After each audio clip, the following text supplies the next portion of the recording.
Psaume 101. Psaume de David. Je chanterai la bonté et le droit. C'est toi, Éternel, que je célébrerai. Je serai attentif à la voix des hommes intègres. Quand viendras-tu vers moi? Je marcherai avec un cœur intègre au milieu des miens. Je ne mettrai rien de mauvais devant mes yeux. Je déteste la conduite des pécheurs. Elle n'aura aucune prise sur moi. Le cœur pervers s'éloignera de moi. Je ne veux pas connaître le méchant. Celui qui dénigre en secret son prochain, je le réduirai au silence. Celui qui a le regard hautain et un cœur orgueilleux, je ne le supporterai pas. J'aurai les yeux sur les fidèles du pays pour qu'ils habitent près de moi. Celui qui marche dans la voie des hommes intègres sera à mon service. Celui qui se livre à la fraude n'habitera pas dans ma maison. Celui qui dit des mensonges ne se tiendra pas devant moi. Chaque matin, je réduirai au silence tous les méchants du pays, pour supprimer de la ville de l'Éternel tous ceux qui commettent l'injustice. Psaume 102. Prière d'un malheureux, lorsqu'il est abattu et qu'il expose sa plainte à l'Éternel. Éternel, écoute ma prière et que mon cri parvienne jusqu'à toi. Ne me cache pas ton visage lorsque je suis dans la détresse, tends ton oreille vers moi quand je crie, réponds-moi vite, car mes jours s'évanouissent comme une fumée et mes os sont enflammés comme un brasier. Mon cœur est frappé et se dessèche comme l'herbe. J'en oublie même de manger mon pain. À force de gémir, je n'ai plus que la peau sur les os. Je ressemble au pélican du désert. Je suis comme le chat-huant des ruines. Je suis privé de sommeil et je ressemble à l'oiseau resté tout seul sur un toit. Chaque jour, mes ennemis m'insultent. Ils se moquent de moi. Ils emploient mon nom dans leurs serments.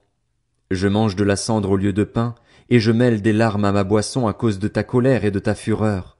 Oui, tu t'es emparé de moi et m'as rejeté. Mes jours déclinent comme l'ombre du soir, et je me dessèche comme l'herbe. Mais toi, Éternel, tu règnes éternellement, et l'on se souvient de toi de génération en génération. Tu te lèveras, tu auras compassion de Sion, car il est temps de lui faire grâce. Oui, le moment fixé est arrivé, car tes serviteurs en aiment les pierres, ils sont attachés à sa poussière. Alors les nations craindront le nom de l'Éternel, tous les rois de la terre craindront ta gloire. Quand l'Éternel reconstruira Sion, il se montrera dans sa gloire. Il est attentif à la prière de celui qu'on a dépouillé, il ne méprise pas sa prière. Que cela soit écrit pour la génération future, et que le peuple ainsi créé célèbre l'Éternel, car il regarde du haut de sa demeure sainte. Du haut du ciel, l'Éternel observe la terre pour écouter les gémissements des prisonniers, pour délivrer ceux qui sont destinés à la mort. Alors on proclamera dans Sion le nom de l'Éternel, et ses louanges dans Jérusalem, quand tous les peuples et tous les royaumes se rassembleront pour servir l'Éternel. Il a brisé ma force en chemin, il a abrégé mes jours. Je dis, mon Dieu, ne m'enlève pas au milieu de ma vie, toi dont l'existence traverse les générations. Autrefois tu as fondé la terre, et le ciel est l'œuvre de tes mains. Eux, ils disparaîtront, tandis que toi, tu restes là.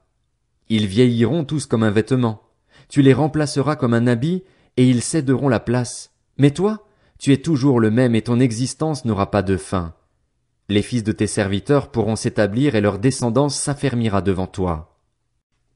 Psaume 103 de David. Bénis l'Éternel, mon âme. Que tout ce qui est en moi bénisse son saint nom. Bénis l'Éternel, mon âme, et n'oublie aucun de ses bienfaits. C'est lui qui pardonne toutes tes fautes, qui guérit toutes tes maladies. C'est lui qui délivre ta vie de la tombe, qui te couronne de bonté et de compassion. C'est lui qui rassasie de bien ta vieillesse, qui te fait rajeunir comme l'aigle. L'Éternel fait justice, il fait droit à tous les opprimés. Il a fait connaître ses voies à Moïse, ses hauts faits aux enfants d'Israël.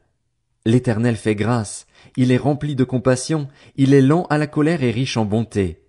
Il ne conteste pas sans fin, il ne garde pas éternellement sa colère. Il ne nous traite pas conformément à nos péchés, il ne nous punit pas comme le mériteraient nos fautes, mais autant le ciel est élevé au-dessus de la terre, autant sa bonté est grande pour ceux qui le craignent. Autant l'Orient est éloigné de l'Occident, autant il éloigne de nous nos transgressions. Comme un père a compassion de ses enfants, l'Éternel a compassion de ceux qui le craignent, car il sait de quoi nous sommes faits, il se souvient que nous sommes poussière. L'homme, ses jours sont comme l'herbe, il fleurit comme la fleur des champs. Lorsqu'un vent souffle sur elle, elle disparaît, et la place qu'elle occupait ne la reconnaît plus. Mais la bonté de l'Éternel dure d'éternité en éternité pour ceux qui le craignent, et sa justice demeure pour les enfants de leurs enfants, pour ceux qui gardent son alliance et se souviennent de ses commandements pour les mettre en pratique. L'Éternel a établi son trône dans le ciel, et son règne domine tout l'univers. Bénissez l'Éternel, vous ses anges, qui êtes puissants et forts et qui exécutez ses ordres en obéissant à sa parole. Bénissez l'Éternel, toutes ses armées, vous qui êtes ses serviteurs et qui faites sa volonté. Bénissez l'Éternel, vous, toutes ses œuvres, dans tous les lieux où il domine. Bénis l'Éternel, mon âme.